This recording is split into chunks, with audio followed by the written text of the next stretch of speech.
listen to the video. So why do you think Nigerians are so often viewed with suspicion abroad? Yes, thank you very much. Let's look at the thing together like this. Nigeria, Nigeria is the home of Nigeria is the home of all Africans. Nigeria has been the home of all Africans. Nigeria is the giant of Africa, and that we have. I want to tell you that it is recorded as far back in history that Nigeria are hardworking people. We are resilient. We are resolved to always create impacts, and we are focused. We are serious-minded people. So in every facet of see that Nigeria make excellence. So when Nigerians now probably take this their journey outside and wherever they find themselves, they now try to excel. And when they now excel, maybe probably within the community, people now come to see Nigerians as people that will now pose as a threat to him. But Africans should never forget that Nigeria is the home of all Africans, and they are and that in all nationals, all our brothers and our sisters, Ghanaians, South Africa, everybody is home in this Nigeria.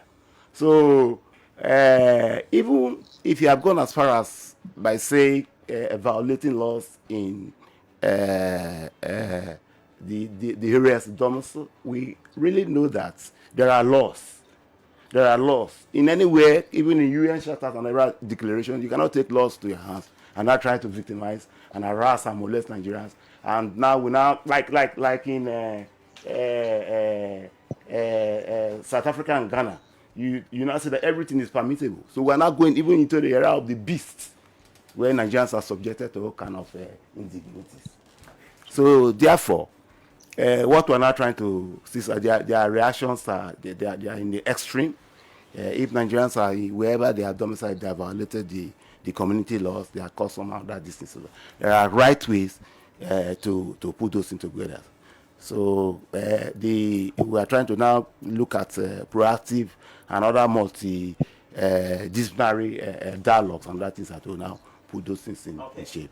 So, is the international perception of Nigerians rooted in reality or in stereotype? Because it's like many people are beginning to see Nigerians as threats.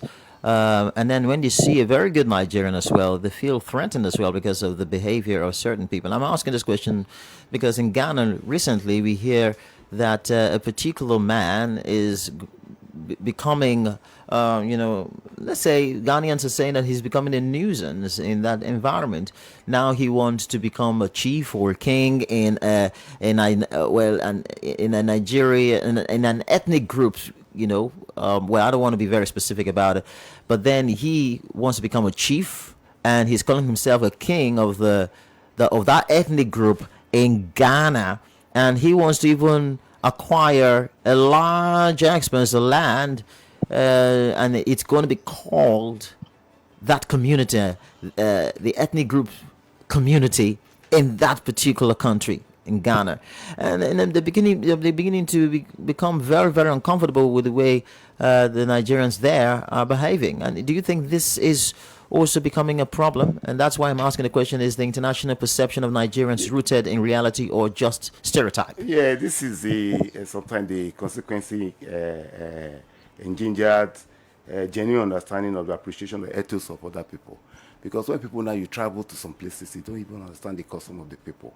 You don't even know how the people behave. And you now start to you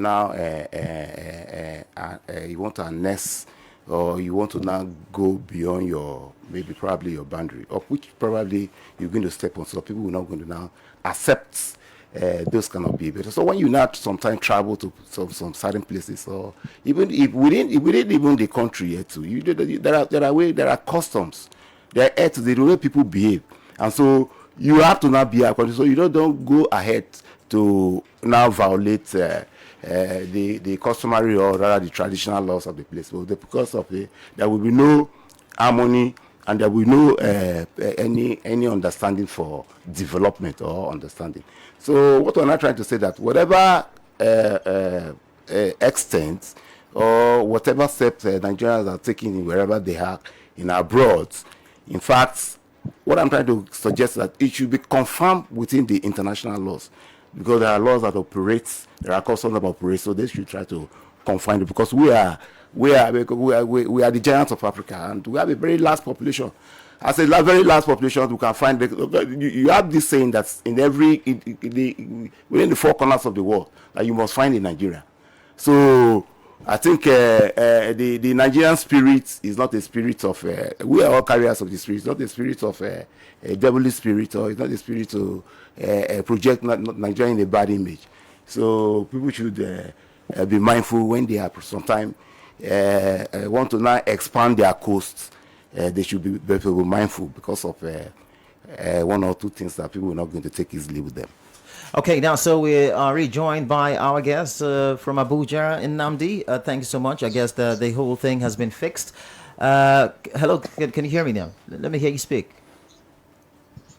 Yeah, I can hear you clearly. Okay, great, lovely. Okay, so I was asking the question: is the international perception of Nigerians rooted in reality or stereotype? But this one is very important. Do our embassies and foreign missions do enough to defend Nigerian citizens in those countries? Because a lot of countries, especially recently in Ghana, Highly probable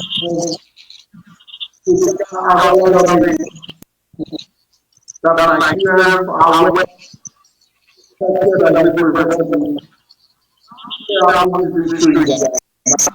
Somebody spoke on behalf of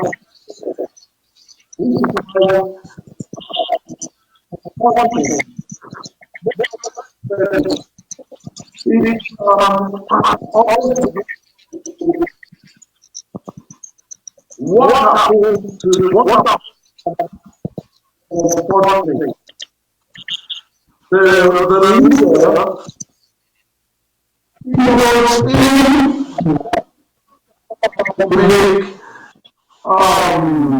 to take like the next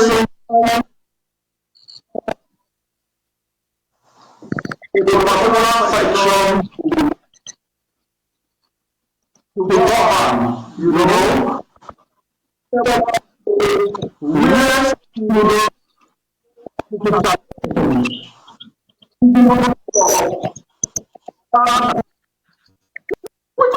nobody will fall country.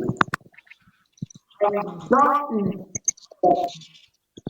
immediate cause protest that we in Ghana. Last several times with the Ghanaian authority, they don't want like some point there was a time Nigeria, so this has reached all but we speak again,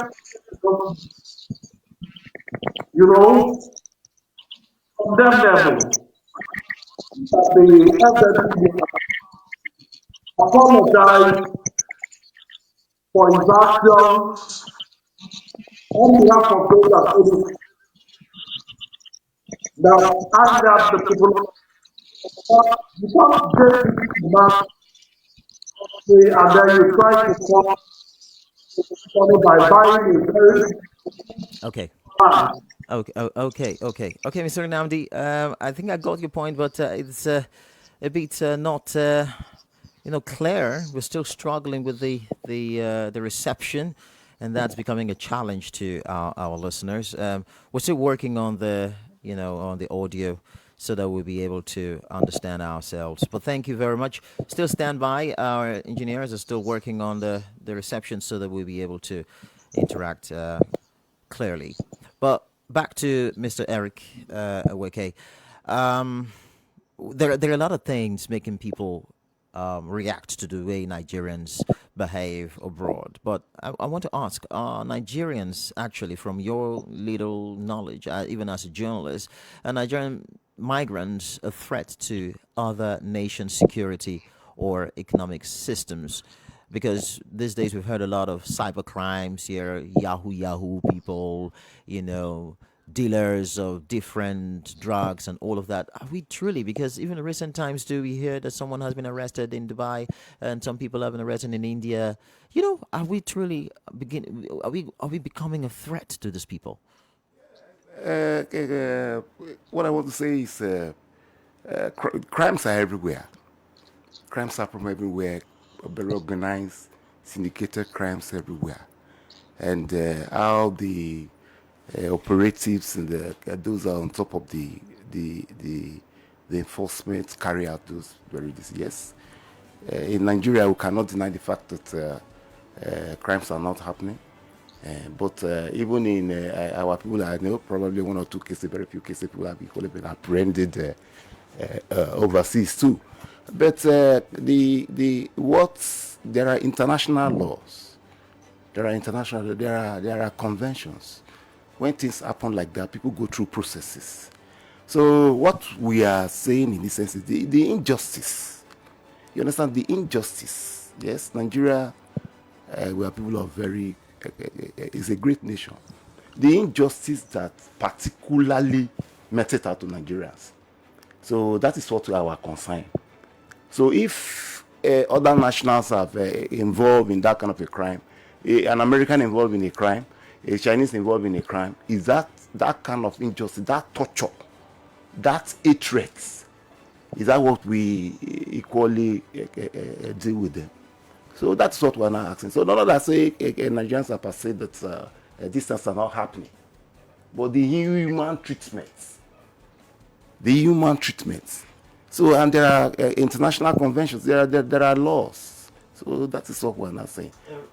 In recent times, we've seen a lot of restrictions happening, from the United States of America, and even in the UK too. Quite a number of restrictions. Some people say they really targeted at Nigerians because Nigerians are just you heard what Akenyan say. They are now leaving their country over to our country to cause nuisance. And that's because they are just looking for a place to go and stay. They're looking for a place to go and survive because probably it's not working in their countries. Now we're becoming a threat to other people. Do you think all of these restrictions that we are experiencing in recent times from the United States, and even the leader of the Conservative Party, Kemi Badenoch, recently has been talking so much about Nigerians and how they should be able to strengthen their immigration laws. Do you think it is because of this stereotype that we are being somehow, targeted in these other countries, and the narrative, the media, they're not doing enough? Do you think so? Yes, but no, the media has been projecting the good image of Nigeria, but international leader, the global media. Okay, yes, the global media, Africa. Yes, I think but we have a very strong media that can be projecting our image, but these things actually, like you rightly said, are targeted on Nigeria, but the very extent of which these things are happening. But how are people even going outside? Like, for instance, in this very country, Nigeria is a very big, a country that is made up of 200 million people thereabout. Nigeria is even, if you even go, within the Nigeria, if you exploit even within the Nigeria, the north, south, east, and west side, you will be comfortable. But why Nigerian jackpot outside, like we have already contributed to our leaders, because we have enough here, because our leaders are taking more than enough that they contributed. So Nigerians have everything here. Like from Yenegua to Port Harcourt, before you get to Akwa Ibom, before you get to Lagos, because you adjusted, you can get virtually everything here. But our going out was because of our spirits of excellence. Nigerians are adventurous, adventuring to the unknown. But when they now travel abroad, let them not involve in criminality.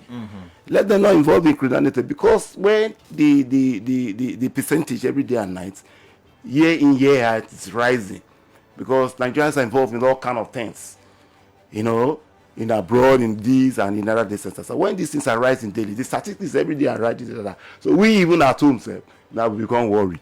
So, but what we're not trying to say, let's fix things here. That Nigerian spirit, which all of us carry, let's fix things here. And yes, we have enough here for everybody. Thank you. I'd like us to, I would like us to listen to that again so that we can respond to that conversation. Listen to this Kenyan man again that we listened to from the beginning of the program. Go to Congo, they are not comfortable with Nigerians. If you go to Zimbabwe and Zambia, they are not comfortable with Nigerians. In fact, even a country that is close to Nigeria as Ghana have a problem with the Nigerians. There is a problem, there is a general trait that Nigerians have. There's unnecessary aggression that other people don't find comfortable. Why do you think there's seemingly an influx of Nigerians in most African countries?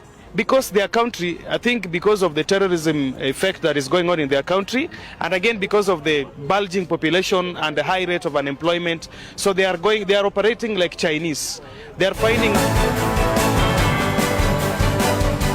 All right, let's respond to this guy's comment. I'm really curious to hear what you will say in response to this young Kenyan's analysis of the Nigerian spirit abroad. In fact, we are operating like Chinese. Yes, I don't know. Inroads. And just are making inroads everywhere. Inroads. We are breaking grounds. So we are making inroads. And then are we genuinely making this inroads? So that is the question. Why are Nigerians, why are other nationals not comfortable with us based on his analysis? It's because of maybe our integrity, our honesty. And that we are involved in criminal acts, vices that are not good, which are detrimental to their living. So that's what the man is trying to point out. And these things are coming often, year in, year out, in seconds, in twists. So this is at and in higher scales. So when these things happen, the people are not surprised. Why is this thing happening like this? People are surprised. This is my brother, or this is somebody that is now taking, or this somebody has now within year now you're now doing something that you don't even understand in the next second again.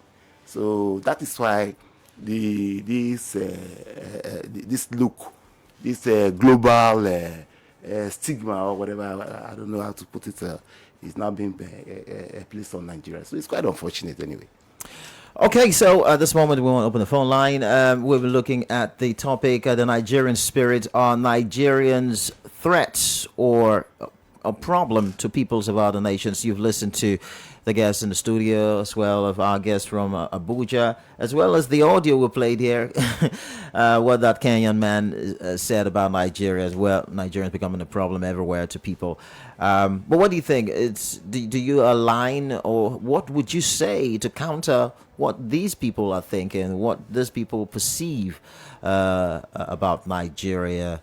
Well, the numbers are 0707 747 1522, 0912 000 1975. Text us on 0805 327 7767. Join us on Facebook. We're live right now, and talk to us. Let's get this going now. Good morning. Welcome to the show.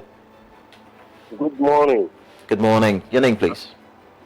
Good morning. My name is Michael Ininga, calling from Ekulu. All right, Michael. Thanks for joining us. So our guest in the studio, good morning.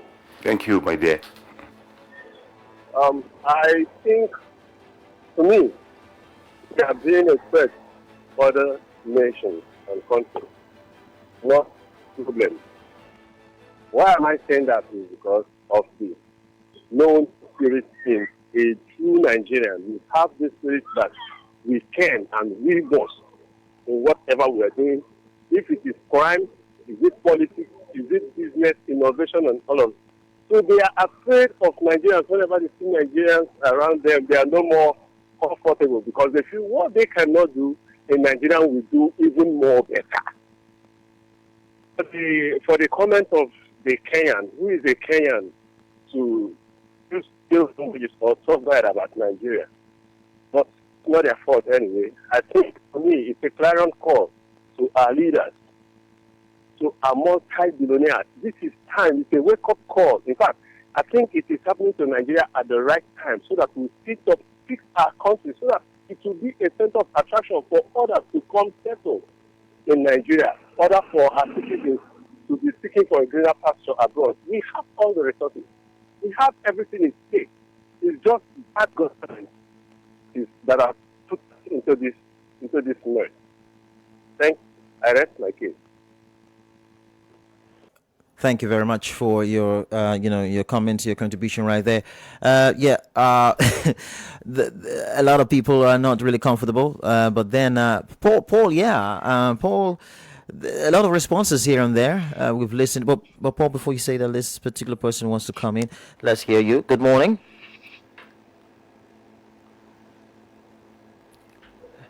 Hello. Good morning. All right. Well, we can't hear you clearly there.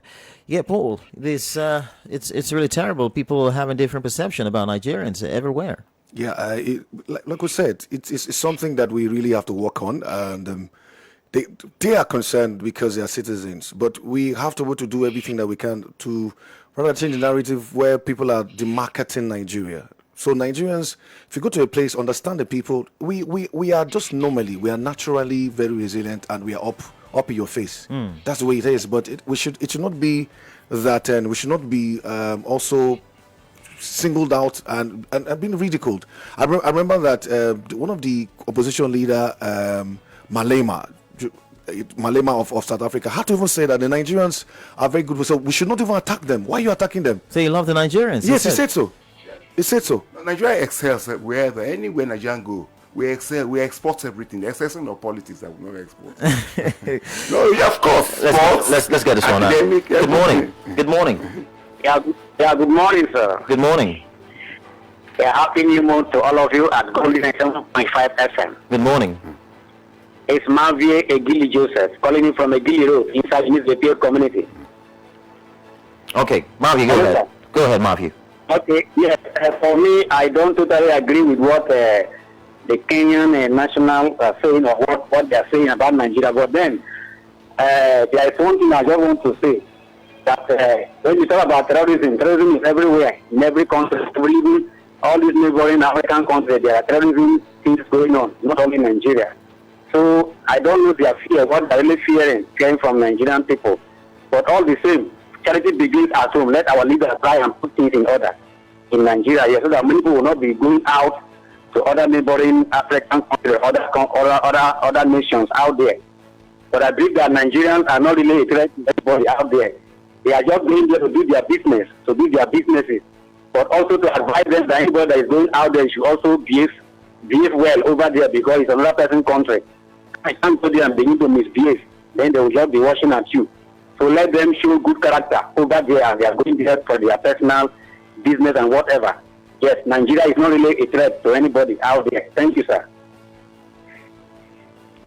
Thank you very much, Mavie Egili Joseph, for your. Let's rejoin our guest in Abuja, who we've been struggling to keep on the show, but because of the network issues, Mr. Nnamdi, we want to bring you in. Recently, the Ghanaians protested the installation of a Nigerian traditional leader, Eze Chukwudi Ihenetu, as Eze Ndigbo in Ghana. That is king of the Igbo people in Ghana. That actually triggered widespread protests and public outcry across parts of Ghana. What's going to be your response to that? These are some of the issues. These are some of the issues that many people are beginning to become very uncomfortable with. Even Nigerians too. Many feel that that was just out of board. What's your response to that?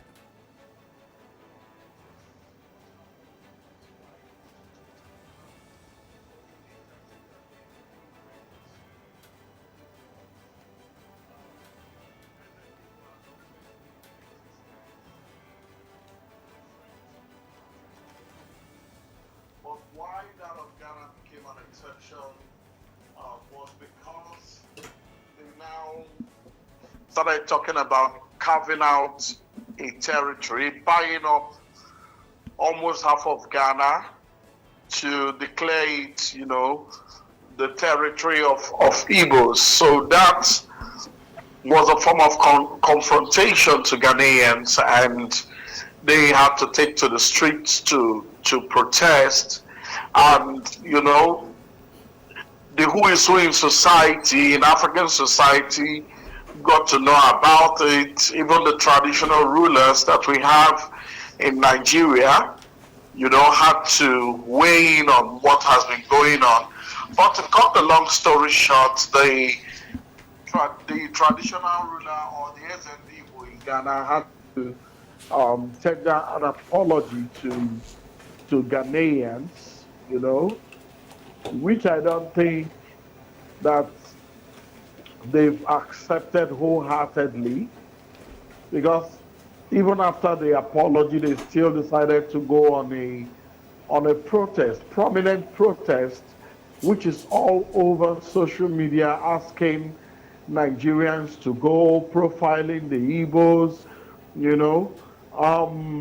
That is not to say that the allegations leveled against Nigerians are valid, but when issues like this happen, they tend to kill a dog to give it a bad name,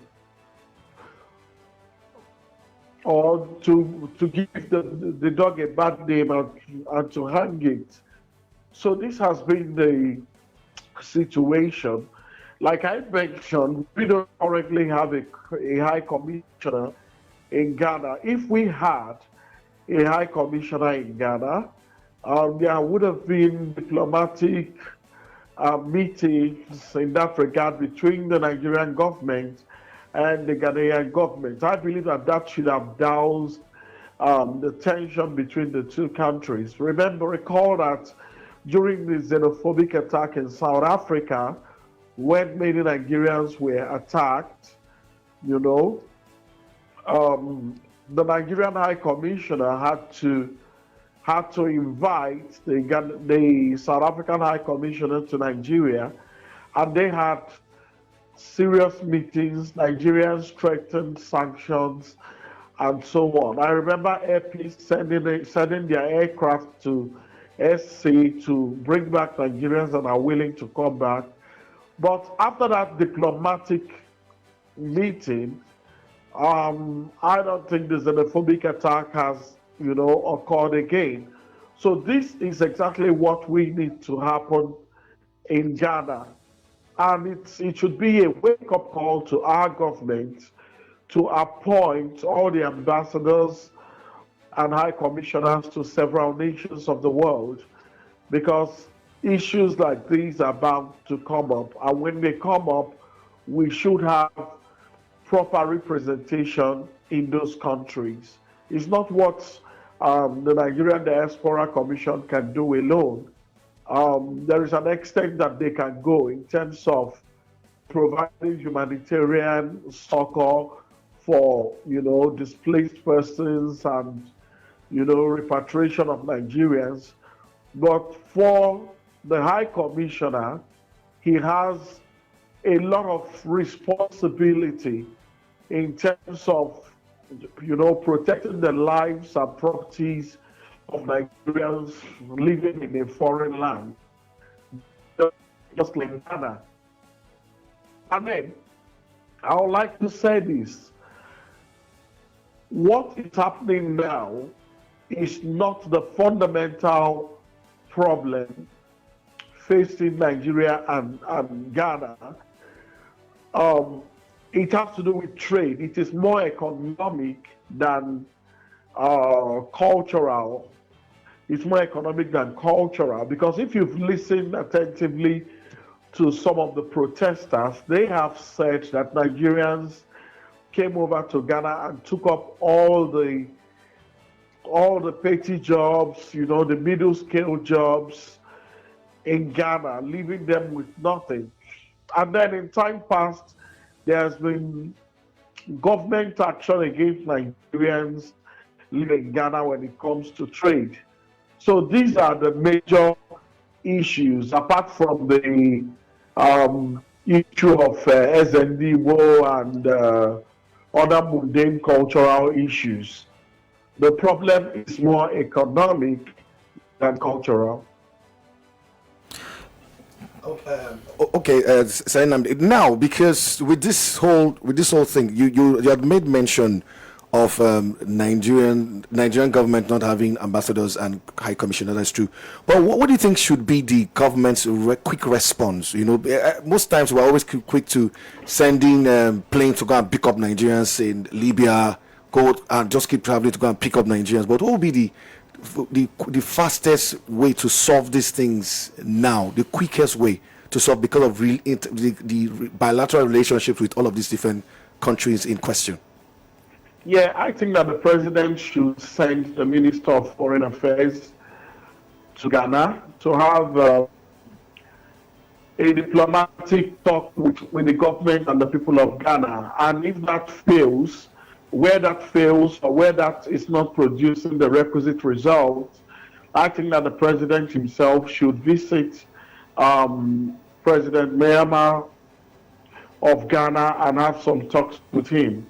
After all, the current president of Ghana grew up in Nigeria. He has Nigerian history or ancestry.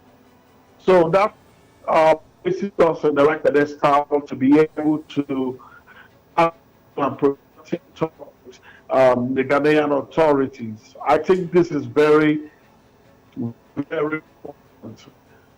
But if our government fails to take action, different nations of the world will continue to treat Nigerians with levity.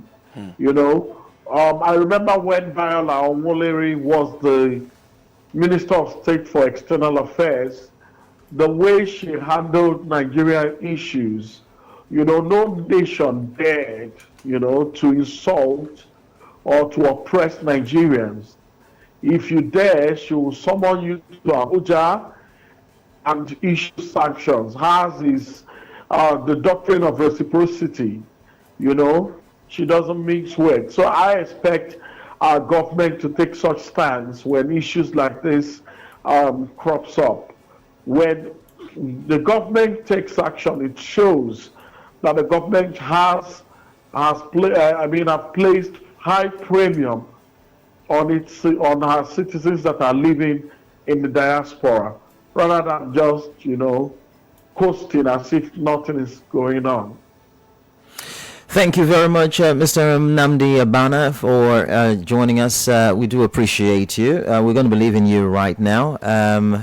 And hopefully we are going to have you again on the show in no distant time. But for now, thank you so much. You're welcome. It's my pleasure. All right. On your show. Great. Thank you very much.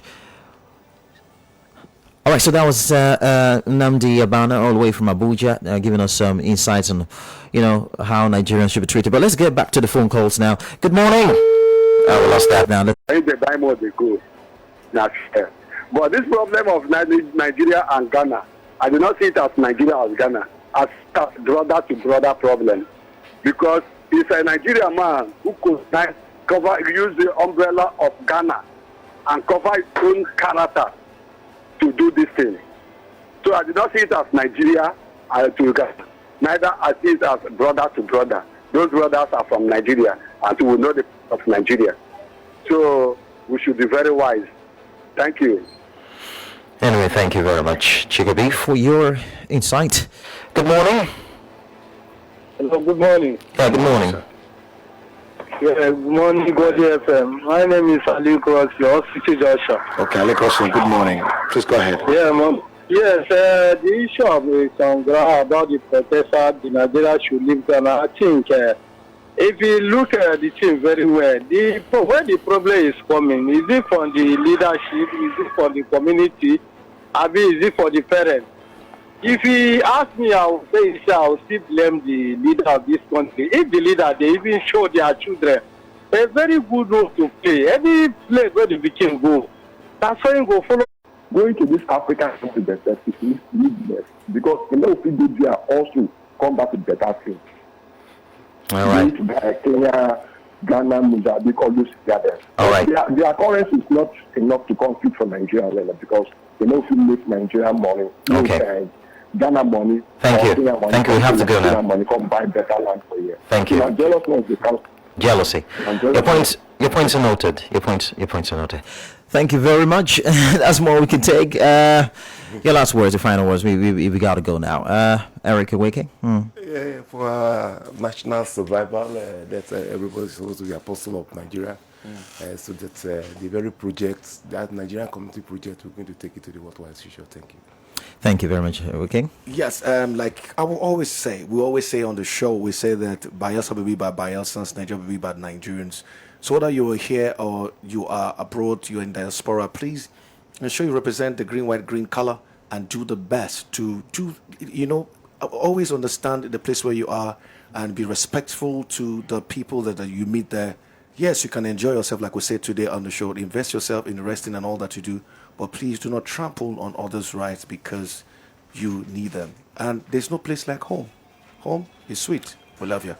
Exactly. And from me, okay, quickly, this text message from Charles Ibi. Guess, good morning, happy new month. Kenya, Ghana are not far from the truth. Chase them away by Max Oludo is a PT negative behavior everywhere. The good ones are not saying I rest my case. Well, thank you so much for your message. A number of calls are coming in now, but we can't take them because time is not our friend. We have to say goodbye. But guess what? My own way of saying that Nigerians are world champions like Chelsea Football Club.